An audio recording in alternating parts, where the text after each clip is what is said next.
Hi, I'm Josh Safdie. This is Director Bong. Thank you. Hello. Thank you, everybody, for coming. I'm so honored to have a director I respect, and we share a cinematographer, Darius Kanji, Darius Kanji. Yeah. who shot this film and who shot his last film and who shot Okja as well. So When we first met, I cannot remember. you and me, Yeah. 2000. 17? Yeah, good time. Yeah. You came up to me in Cannes.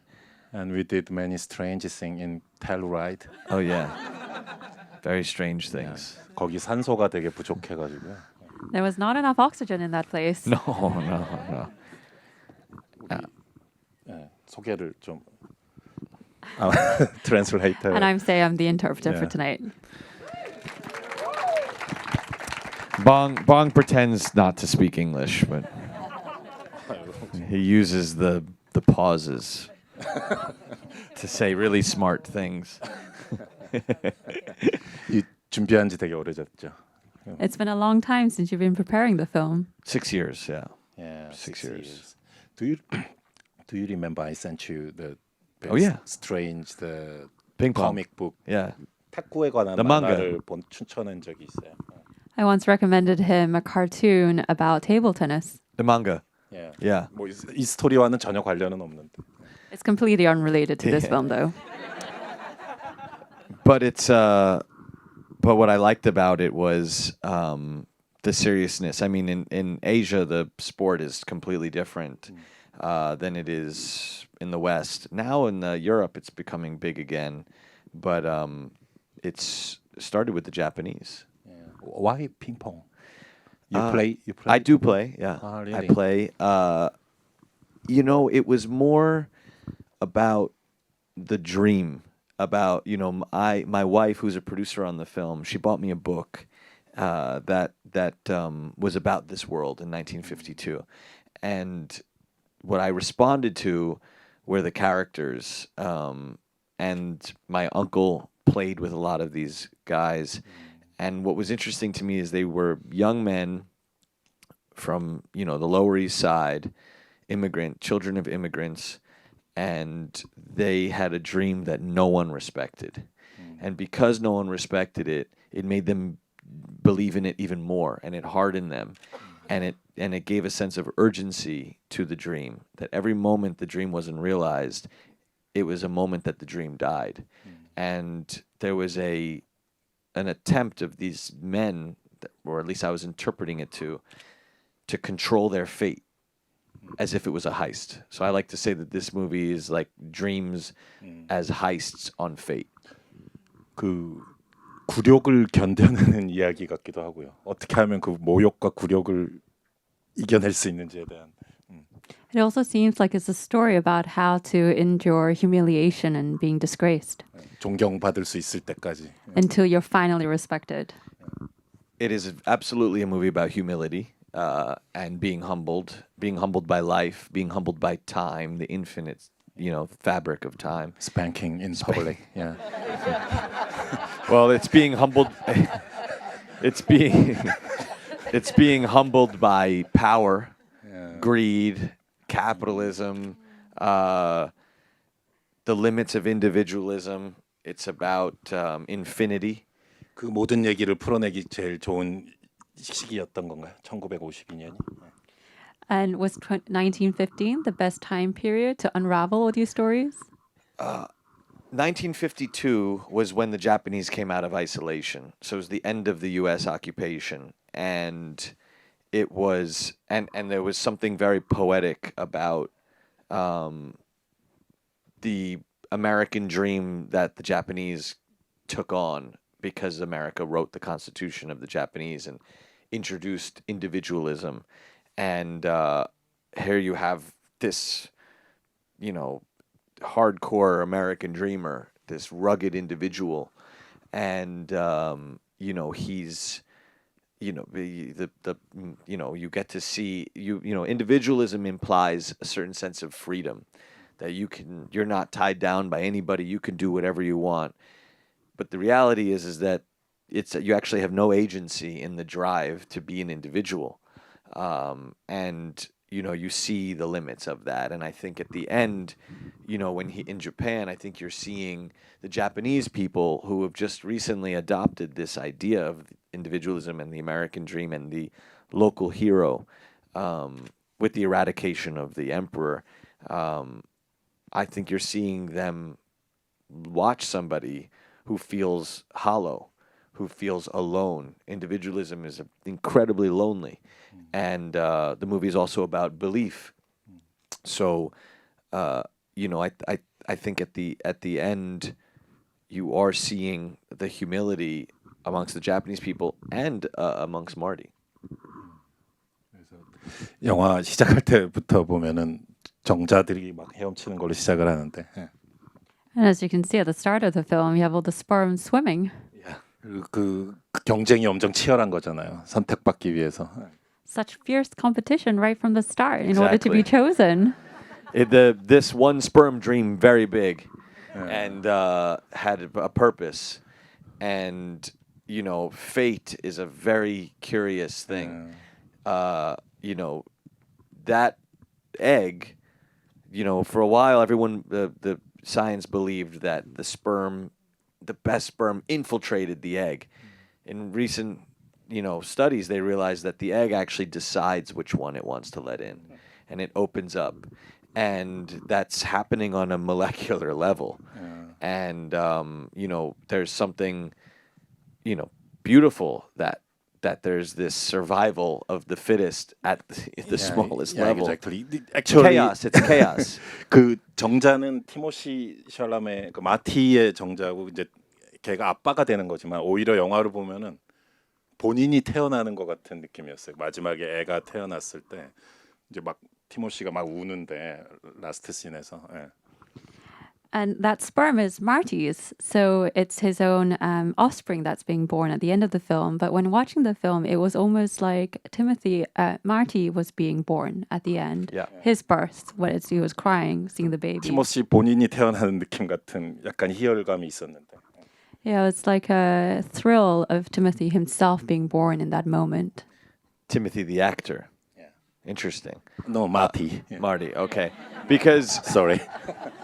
well, one of the I wanted to with Miyako Bellici, my costume designer, we talked about putting shoulder pads, and dressing this boy like a man, and not to say Timmy's a boy, but this idea that there was posturing. I'm going to be a man. I'm going to be a man. Yeah. And then all of a sudden you are, faced with the ultimate responsibility, and I do think. When I finished Uncut Gems, that took me 10 years to make.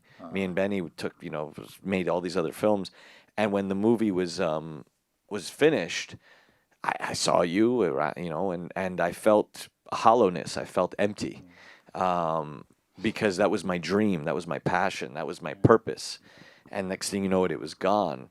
And within 3 months, I got married at City Hall. I had a baby. And then I recently had another baby, and I had a newfound purpose. You could say a deeper one. But for me, the ending, Marty is communing with infinity. He's looking into the future, and you're seeing a baby who doesn't know how to judge people. It's his father, and that's the beauty of being forever young, is you can be open to people and you can have empathy. I grew up with very flawed people around me, and I looked up to them because I had no choice. So in them, as I got older, I realized they were flawed. But so I think empathy is very, very When you were important. young, you didn't know. How are you supposed to? Nobody told you. No. 지금 너를 관찰하려고 한 건 아니야. 그런데. I'm really not trying to observe you. 근데 그 지금 말하는 방식이나 그 인텐스한 그 막 에너지와 눈빛과 이거 보면은 네가 만든 영화의 느낌과 되게 비슷한 것 같아. 지금 네가 막 말하는 그 스피드와 템포와 막 이런 것들이. But the way you talk, the intensity that you bring, with your energy, your gaze, the speed of your speech, it really, it's like your film is talking in front Well, of it. this movie has such a crazy, beautiful tempo and crazy. 그러니까 집중력과 되게 산만한 것 같은데 또 집중력이 있고요. 되게 놀라운데 그 느낌이. 예.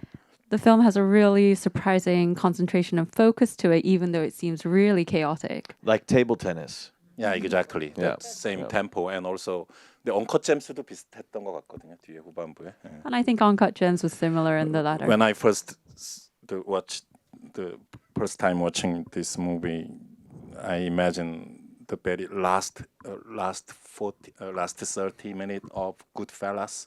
Wow. Or also the very long climatic sequence of the Carlitos Way, Brian De Palma. Yeah. 야, 거기서도 보면은 알파치노가 자기 인생의 그 짊어진 모든 문제를 동시에 겹쳐서 펼쳐지는데 그거를 이제 관통하면서 다 해결해야만 되는 상황이거든요. 그래서 There also Al Pacino is faced with all the problems on his shoulders coming together that he needs to solve in one go. 물론 완전히 다른 영화지만 Of course, it's a completely different film to this one. 이런 미친 리듬은 어떻게 만들어내는 거예요? How do you create this crazy rhythm? Storyboard or editing or what happened actually? Writing, a lot of subjectivity, a lot of shots, setups, a lot, and because I'm a maximalist, I believe more is more, and You said one camera on set, right? one three? two. We had Sometimes two, three. depending on the scenes. I had three when we shot the table tennis sequences, and I had three when I was in the bowling alley because we had one day to do that. 6 minutes of film. They didn't think I could do it. I proved them wrong. But You don't like storyboarding. I do. I storyboard about 30% of the film myself. But I do that for big sequences where many departments have to see the stunts and the special effects and things like that.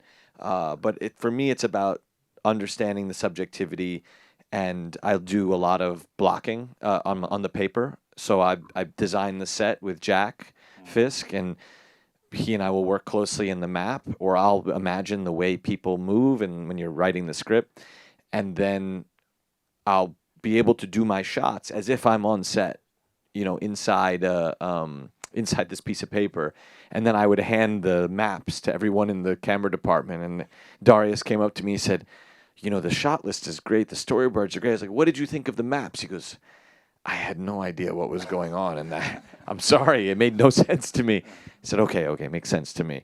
But I'm looking constantly for subjectivity, whose point of view it is, and the more points of view you can add to a scene, I believe the additive effect is a kind of a three-dimensional, the way consciousness works. We have all these different senses coming together.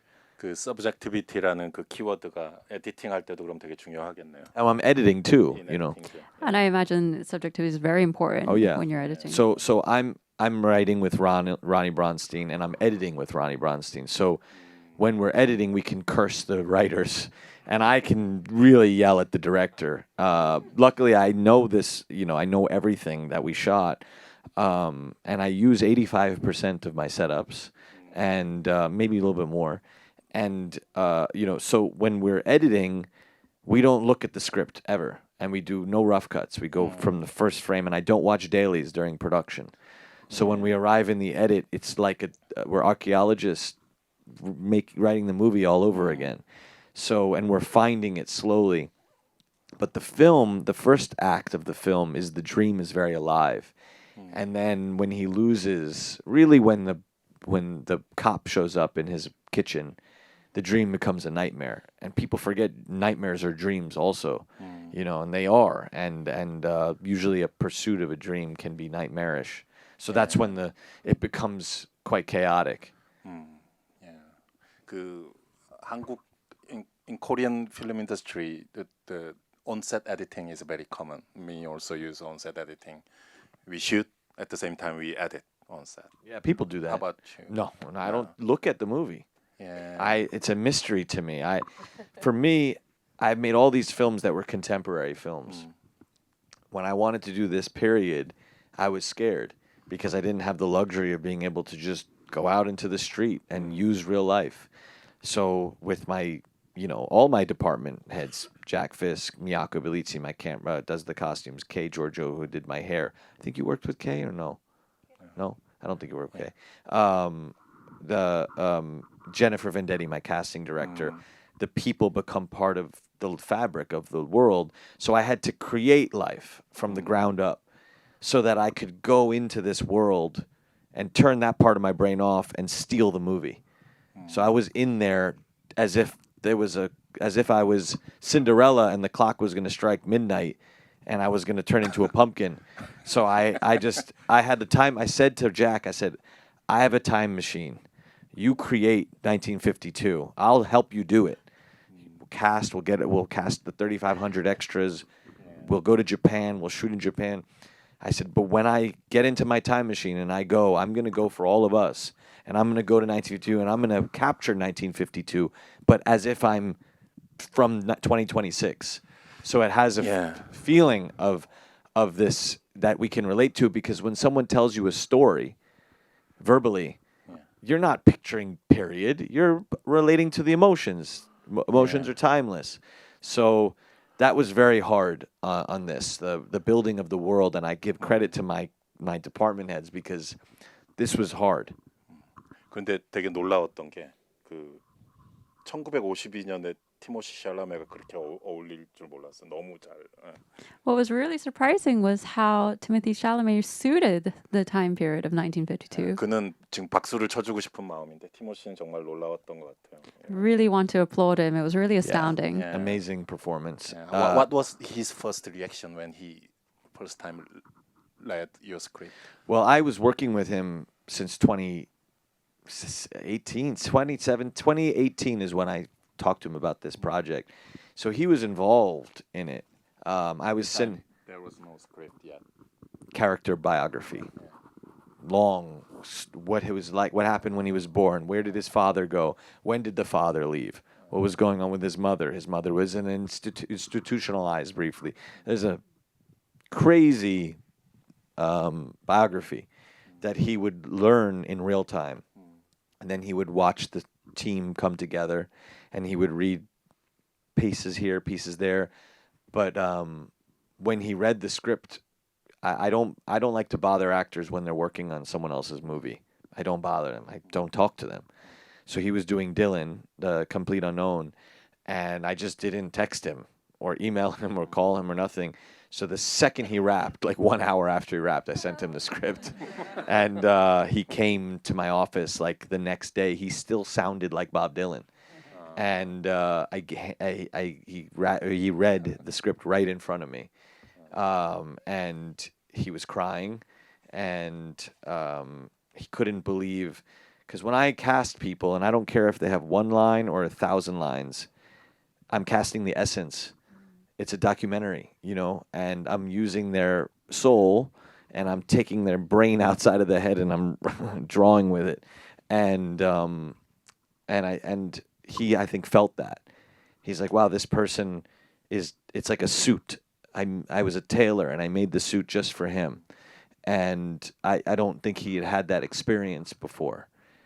배우의 움직임에 배우에 의해서도 영화의 템포가 이렇게 디파인 되게 되는데 너의 템포를 너무 잘 완전 이렇게 싱크로된 것 같더라고.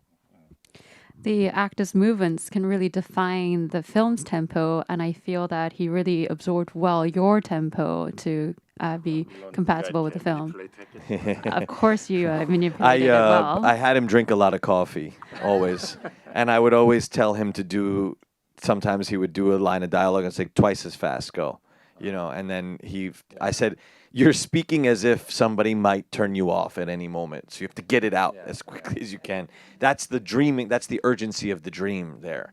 At any moment, someone can take it away from you. What's your prescription, your glass prescription? 디옵터 14. Plus, negative what? Negative 14. Negative 14? Yeah.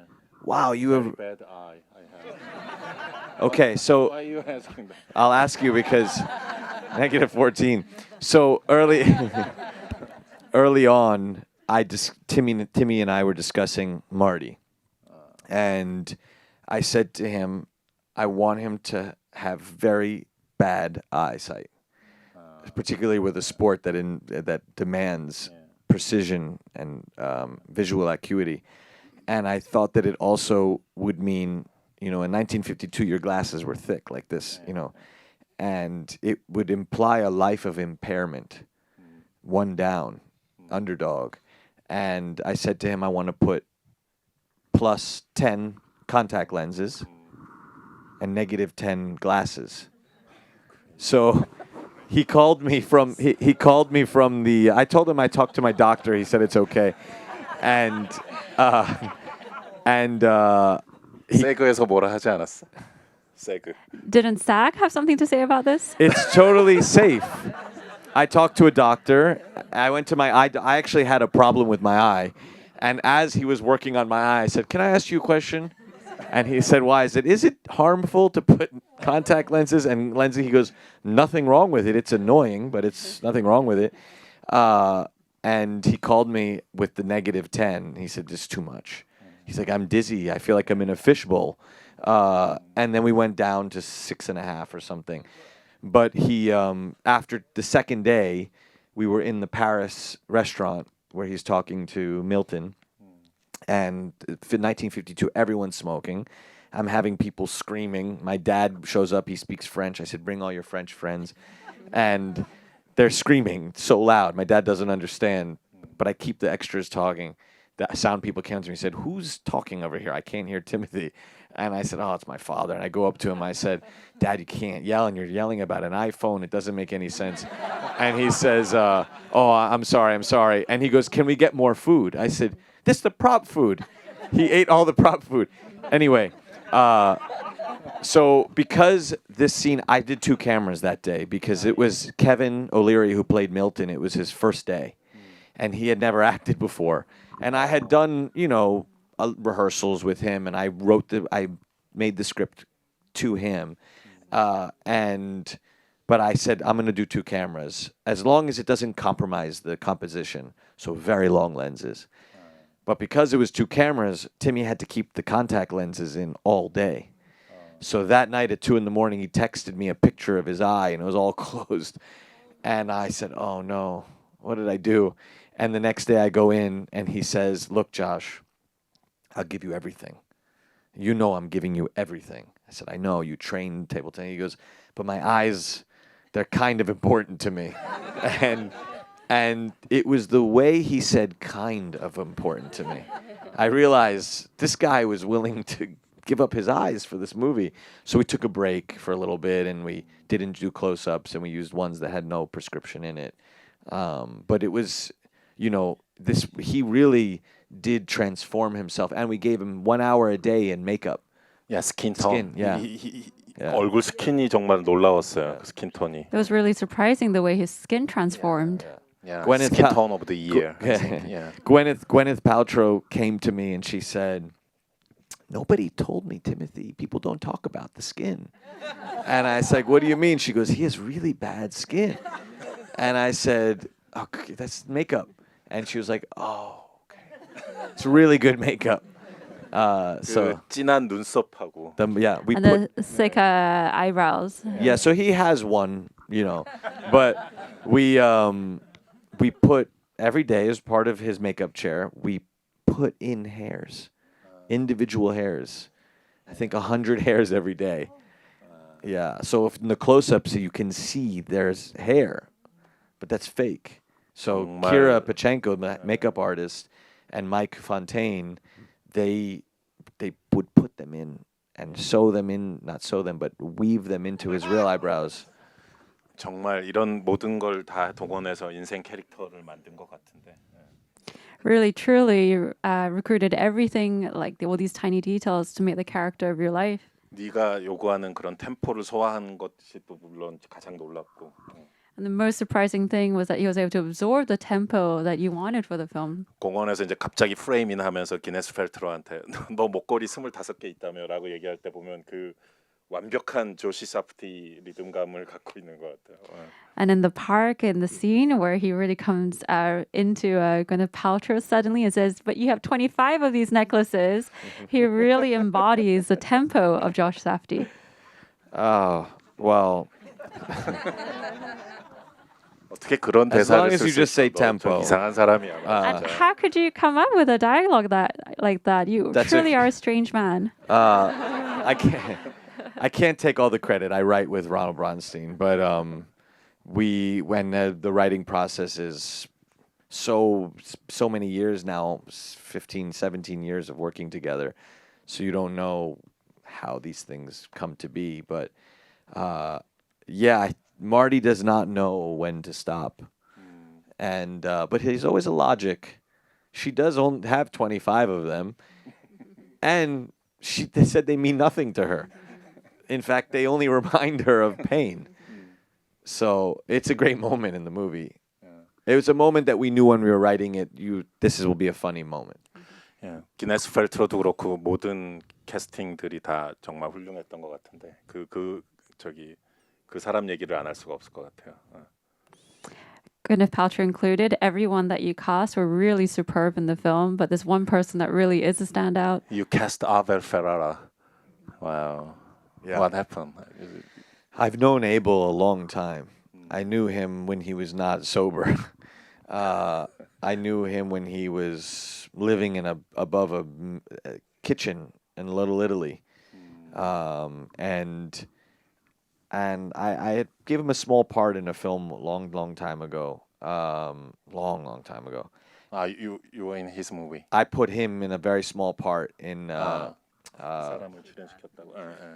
But it was a crazy experience. He wanted the money up front, and it was like $150. He said, "I need 75 now. Give me 100. Give me 100. Okay." And he might not. Then he left the car.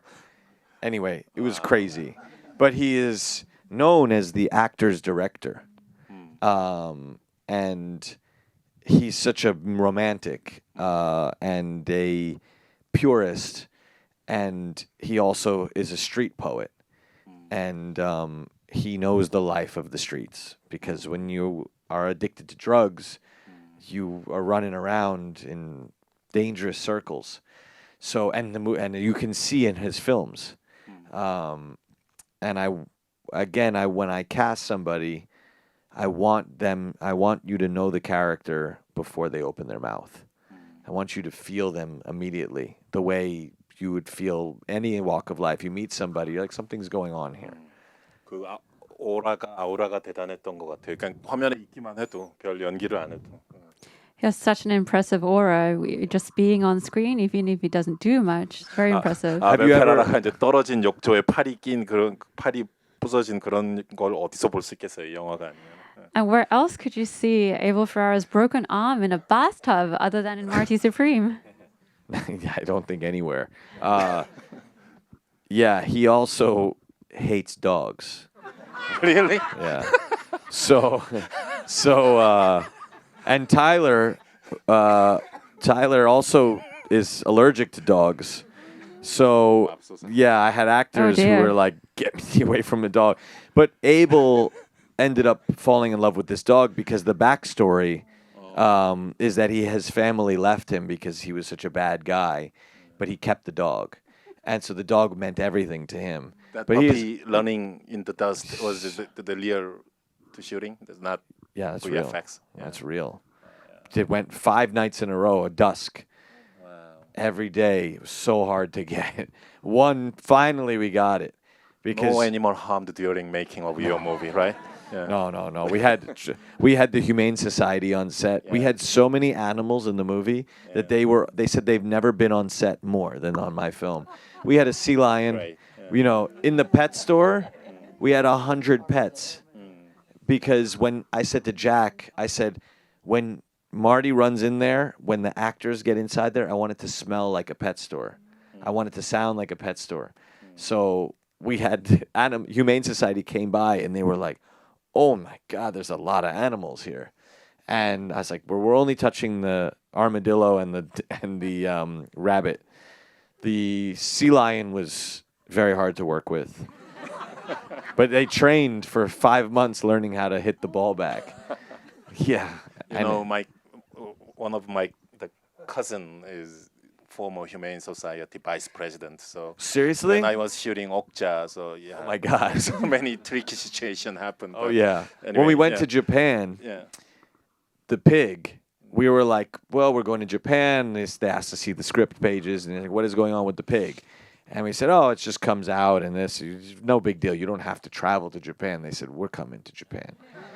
So they came to Japan, and you know, at that point, they were a part of the movie. The people from Humane Society were like my crew members, and I really got to know them really well because I would, you know, with the dog, I had to do a lot of training with the dog and figuring out how to make a dog look scared and distressed underneath a bathtub was hard because the animals can't act.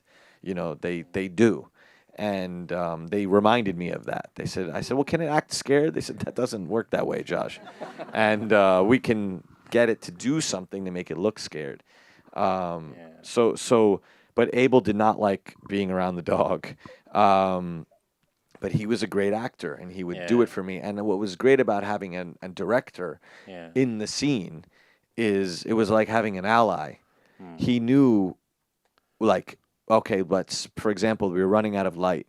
And he was like, let's go, let's just do this. And I was like, all right. So I had the crew was getting a little slow, and then he would pick up the speed with me. And basically, we were telling the crew, we're going to go do it. You want to come with us? Come with us. You know, and that energy was unbelievable to have on set. 그 조시의 놀라운 재능 중에 하나가 배우들에게 어떤 완전히 배우들의 새로운 모습을 끌어내는 그런 건 같은데요. 네. I think one of your great talents is really pulling out new aspects of actors. Like Rob Pattinson in Good Times, or Adam Sandler in Uncut Gems.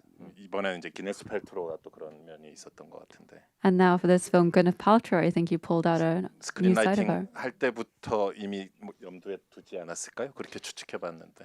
I am predicting that you already had her in mind when you're writing the script. I tried to get her in 2021, and she was done. She said she stopped acting, so I couldn't get her. That made me want her more because it was the character. And I just said to my agents, get me a meeting last, like 2023-ish, 24. And I was like Marty, went in there, and I wasn't leaving until I got an answer, yes. But I went in just with the character biography, and she really responded to the biography of the character, Kay Stone. And I had one photograph and one page biography, and that was what sold her on it. But I wrote it for her, you know, and the first thing, when you direct, as you know, you have to pick the schedule. What do I want to shoot with this actor first? It's huge. So I decided to shoot her on stage as her character's coming back to acting as the first thing. And she was so vulnerable. She was so nervous and so scared. And you can feel it a little bit in the movie. 배우를 완전히 새로운 단계, 새로운 레벨 또는 새로운 영토로 이렇게 진입시켜주는 것 같아요. 뭐 그 존 트라볼타가 펄프 픽션 나왔을 때처럼 그런 느낌 되게 멋졌던 것 같아요. All I heard was Pulp Fiction. I think it really enabled actors to go up to this new level, this new stage. It really propelled them into this new territory, just like what happened for John Travolta in Pulp Fiction. Kind of. Yeah, I'm just trying to again paint with their souls some way. You know, who is this person? Who is this person? And what character can I create for them to express themselves with? It really is like Miyako's job with the clothing, you know, making it perfect for them, you know. And I think, you know, Timothy wears clothing sometimes as a human being that wants to show off. It's cool. He wears cool clothing, you know, and like anybody would. And the character has wide pants because I read when you were if you were from the Lower East Side, all the gangsters, they would have the bigger, the wider the pant, the more money they had because it cost more fabric. So he wanted wide pants, you know, and when I tell him that, he can relate to it on a very personal level. It's like, oh, I get it. I want to wear this because I want to get a diamond necklace because it makes me feel this way. I said, it's the same thing. And I think that the actors really respond to bespoke analogies or things for them to hold on to, because then they can make it part of them, because it is a part of them. And then I think they can start to be this other person. So I don't know. I'm just, writing the characters, and hopefully they respond to it. Amazing. I really want to talk with him until next morning, but some pressure from the very last question is Please. the music. Yes. Why 1980? Why Tears for Fears? The movie the story is based on 1952, but Yeah. almost all music is 1980s, right? 86, Yeah. really. But combination was very good and Yeah. interesting. Yeah. Please. It was the first idea I had with the movie before I wrote one word. I had sent Timothy a video from Wembley 1949 British Open with Peter Gabriel's I Have the Touch. And I said, because I didn't want to make a period film. Period films, you feel like they're nostalgic or sentimental. I wanted to be present. I wanted to make a contemporary movie that took place in 1952. Now you could say, well, why wouldn't you use 2026 music or whatever? For me, the 80s is what spoke to me. Now, then you start to ask yourself why. Why did the 80s speak to me? And I believe that the movie is being told from Marty's life at a Tears for Fears concert with his granddaughter on his shoulders, listening to the words, everybody wants to rule the world, but not everybody can. And I believe that he became a very rich man, opened many shoe stores, and he had all the metrics of success, but he wasn't on planet Earth doing the thing that he believed he was there to do. And there is a philosopher named Mark Fisher who has a theory called hauntology. And in the theory, he talks about, he uses it through music. And he says, in the 80s, time stopped. It's the first postmodern era. And it started to revisit the 50s, when the birth of rock and roll, and the success of the war in America, the opulence, the exuberance, the prosperity. In the 80s in America, we're coming off of defeat, depression, Vietnam. So Reagan was trying to recall the 50s, the American dream, individualism, you can do it. And I think that era in the 80s is trying to recall the 50s, but by So you skip yeah, Janis Joplin and Doors, and then yeah, to because it's an exuberant story, Yeah. It's so it just works too. That's the other answer for me. It just worked, and it just the way the past was haunting the future, Brilliant. and the future was haunting the past. It just made it feel like a legend. It made it feel like a mythic quality, and the energy. The time I like is the rush hour, because I like the rush, the pushing of the people. I like it all so much. Please release the expanded original soundtrack. Yeah, that's I wrote With every. Bonnie Tyler, Olivia Newton-John, the Duran Duran. It was all of these songs were written into the script. Ah, really? Yeah. It was already there. And then with my composer Daniel Lopatin, he invented a genre called vaporwave, and vaporwave was very interested in hauntology. I'll send you some stuff, and amazing, very haunting music. So he and I started to discuss how do we make a Baroque score, but speaking to these needle drops. And Marty is ahead of his time. So how do we make a piece of music, a score, that's just like a whole other screenplay, and bring it to the 50s? So we're using a lot of real instruments, combined with the synthesizers and different. So there was orchestra in Czechoslovakia, a choir in Vienna, a new age artist named Laraji, who Brian Eno discovered, flautist, a lot of amazing performers that he was recording and then putting into, the score. So you're hearing a mixture of synthetic music and or real music. So anyway, OST 발매를 기다리게 하는 영화인 것 같아요. 오랜만에. I'm eagerly awaiting the release of the OST. It's been a while. 너의 I'll send 개인 you. 플레이리스트를 나한테 좀 보내주라. Can you please send me your personal playlist? oh 스포티파이. yeah, Spotify. that exists. For this movie, it's like 23 hours long. And I sent it to all the actors. They could just listen to it. And it is a mixture of 50s and 80s. 예. And a lot of influences for the score, too, inside of it. 이렇게 시대와 음악이 이렇게 결합된 건 처음인 것 같아요. 되게 정말 유니크한, 브릴리언트한 선택이었던 것 같습니다. It's a really unique, brilliant combination of music and time that I've seen. Yeah. Wow. Thank you. Josh. Thank you, Bong. Means a lot from you.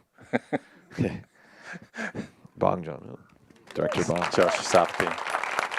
Thank you. Thank you. Thank you.